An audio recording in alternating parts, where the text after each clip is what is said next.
সুখবর, পুজোর আগেই লক্ষ্মীর ভাণ্ডার নিয়ে নয়া আপডেট এলো মমতা বন্দ্যোপাধ্যায়ের মুখ থেকে।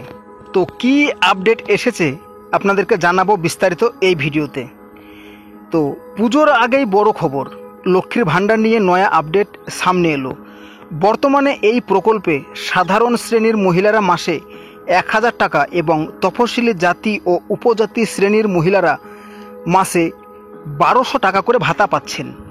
তো মুখ্যমন্ত্রী মমতা বন্দ্যোপাধ্যায় বলেন, আগামী ডিসেম্বর মাস থেকেই লক্ষ্মীর ভাণ্ডারের আবেদন নিয়ে কাজ শুরু করা হবে।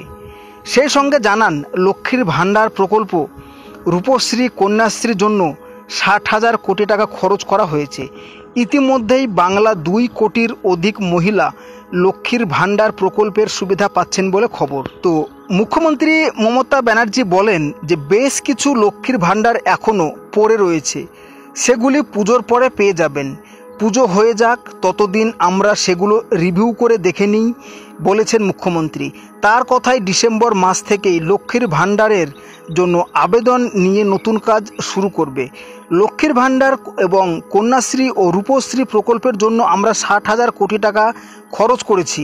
লক্ষ্মীর ভাণ্ডার, বাংলার বাড়ি, বিধবা ভাতা আরও অনেক কিছুকে দেওয়া হবে ডিসেম্বর মাস থেকে।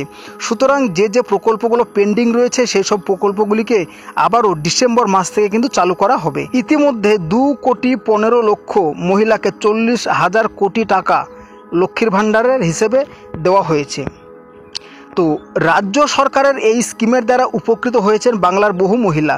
শুরুতেই এই প্রকল্পের জন্য সাধারণ শ্রেণীর মহিলাদের মাসিক 500 টাকা করে ভাতা দেওয়া হতো। অন্যদিকে তপশিলি জাতি ও উপজাতি শ্রেণীর মহিলারা পেতেন 1000 টাকা।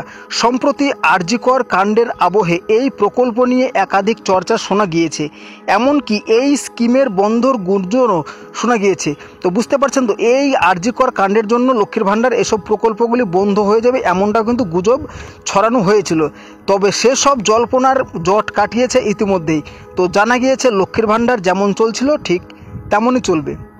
তো বন্ধুরা, ভিডিওটি এই পর্যন্তই।